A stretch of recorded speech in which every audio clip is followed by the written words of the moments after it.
आज हम लोग देखेंगे सिंपली, यदि हम लोग देखें तो वैलेंसी के बारे में जानेंगे कि वैलेंसी का मतलब आखिर होता है तो क्या होता है। तो हम लोग समझेंगे कि वैलेंसी का मतलब आखिर क्या होता है। तो वैलेंसी का मतलब होता है combining capacity of an atom. किसी भी एटम का एक कंबाइनिंग कैपेसिटी को ही हम लोग कह देते हैं वैलेंसी। वैलेंसी करने का मतलब क्या हुआ कि कोई एक एटम है जो अस्टेबल रहने के लिए, ध्यान से बात सुनिएगा, वैलेंसी का मतलब क्या होता है वो समझिएगा। कोई एक एटम जो है, वो एटम जो है, ध्यान से समझिएगा, कोई एक एटम जो है वो अस्टेबल होने के लिए जितनी इलेक्ट्रॉन की आवश्यकता होती है उतनी ही उसकी वैलेंसी होती है। सिंपली हम लोग समझे तो क्या कहा मैंने कि वैलेंसी का मतलब वो होता है कि किसी भी element, any element in the universe he wanted to stable as like inert gas, and the required number of electrons to become a stable, then this number is known as valency। उसको हम लोग valency के नाम से जानते हैं, तो simply हम लोग समझे, यह एग्जांपल है सोडियम का। तो इसका इलेक्ट्रॉनिक कॉन्फ़िगरेशन करेंगे तो 2 होगा, 8 होगा और 1 होगा। तो कुछ टर्म्स हैं उसको देख लीजिए। इसको कहते हैं, पूरे को हम लोग क्या किए, इलेक्ट्रॉनिक कॉन्फ़िगरेशन किए। और ये जो लास्ट सेल में जो ये पहला सेल का नाम KLM, ये समझ गए। तो इसका जो लास्ट सेल में जितना इलेक्ट्रॉन बचा उस लास्ट सेल का नाम होता है वैलेंस सेल। एक बात ध्यान रखिएगा, वैलेंस सेल का मतलब क्या होता है, कोई एक एलिमेंट के एटम का लास्ट ऑर्बिट जो होता है, लास्ट सेल होता है, लास्ट ऑर्बिट, उसी को हम लोग कहते हैं वैलेंस सेल या वैलेंस ऑर्बिट भी कर सकते हैं इसको। इसमें जितना इलेक्ट्रॉन प्रेजेंट होता है वैलेंस सेल में उसको कहा जाता है वैलेंस इलेक्ट्रॉन। किसी भी एटम के अंदर अंतिम वाले सेल में जितना इलेक्ट्रॉन प्रेजेंट होता है उसी को हम लोग वैलेंस इलेक्ट्रॉन कहते हैं। जिसमें प्रेजेंट हो रहा है उस सेल का नाम होता है वैलेंस सेल। और वैलेंसी करने का मतलब कि यस, इसको स्टेबल रहने के लिए जितना नंबर ऑफ इलेक्ट्रॉन रिक्वायर्ड है, किसी भी एटम को स्टेबल रहने के लिए जितना रिक्वायर्ड है उतना है, उससे ज़्यादा है तो या वो दे देगा, उससे कम है तो वो नहीं देगा। इसका देखा जा रहा है कि इसको 7 इलेक्ट्रॉन को लेना पड़ रहा है।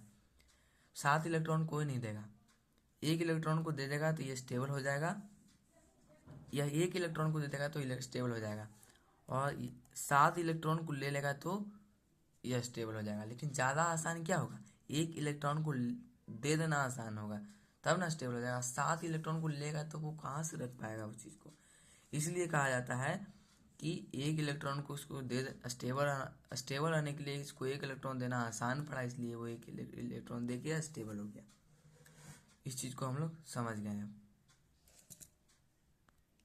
अब हम लोग समझेंगे significance of valence electron. Valence electron का क्या सिग्निफिकेंस होता है। सिग्निफिकेंस का मतलब हम लोग समझे तो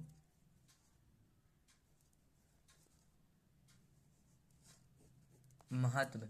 वैलेंस इलेक्ट्रॉन का मतलब क्या समझते हैं हम लोग कि किसी भी एक एटम के अंदर, किसी एक एलिमेंट के एक एटम के अंदर जो अंतिम वाले सेल में जितना इलेक्ट्रॉन प्रेजेंट होगा उसी को कहेंगे वैलेंस इलेक्ट्रॉन। तो आखिर इसका महत्व क्या है भाई, वैलेंस इलेक्ट्रॉन का आखिर क्या करता है वो एटम के लिए। तो समझेंगे कंबाइनिंग कैपेसिटी और the valency of the atom also depend on the valence electron. Valence electrons किसी भी एटम के अंदर उसके वैलेंस इलेक्ट्रॉन में कितना नंबर ऑफ इलेक्ट्रॉन है, यानी कि वैलेंस इलेक्ट्रॉन से ही बताया जा सकता है कि उसका वैलेंसी कितना होगा। वैलेंस इलेक्ट्रॉन से ही बताया जा सकता है कि उसकी जो वैलेंसी है वो कितनी होगी।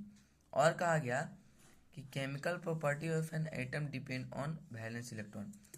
किसी भी एक एटम का केमिकल प्रॉपर्टी है, केमिकल प्रॉपर्टी कहने का मतलब कि मेटल है कि नॉन मेटल है, अल्कलाइन है, मेटोलाइड है, क्या है, वे डिपेंड करता है वैलेंस इलेक्ट्रॉन पर। यदि वैलेंस इलेक्ट्रॉन के अंदर 1 2 3 है इलेक्ट्रॉन प्रेजेंट तो वो मेटल होगा, यदि 5 6 7 हैं तो हमारा वो नॉन मेटल होगा, यदि 4 है तो वो मेटोलाइड होगा। यह समझ में आया हम लोग को। अब हम नेक्स्ट देखेंगे यहाँ पे, same number of valence electron means similar chemical property. कोई एक एलिमेंट है, उस एलिमेंट का एटम, कोई दूसरा एलिमेंट है, उस एलिमेंट का एटम का, दोनों एलिमेंट के एटम का वैलेंस इलेक्ट्रॉन अगर सेम है तो उसकी जो केमिकल प्रॉपर्टी होगी पूरा एलिमेंट का पूरा वो भी सेम होगा। और यदि अलग अलग है, नेक्स्ट में क्या है, यदि अलग अलग है तो उनकी केमिकल प्रॉपर्टी भी क्या होगी, अलग अलग होगी। तो नेक्स्ट यहाँ पे चीज दिया गया है कि element having the same number of valence electron their atom possess similar chemical property. देखिए लिथियम में एक वैलेंस इलेक्ट्रॉन दिख रहा होगा आप लोग को, लिथियम के अंदर एक वैलेंस इलेक्ट्रॉन, और सोडियम के अंदर भी एक वैलेंस इलेक्ट्रॉन, पोटासियम के अंदर भी एक valence electron. Number of valence electron एक है, तीनों के बराबर यहाँ पे दिखाए जा रहे हैं। तो इसलिए देखे जा रहा है कि लिथियम सोडियम पोटासियम में तीनों क्या हैं, मेटल हैं। अब समझ में आया। आज का इतना ही बस।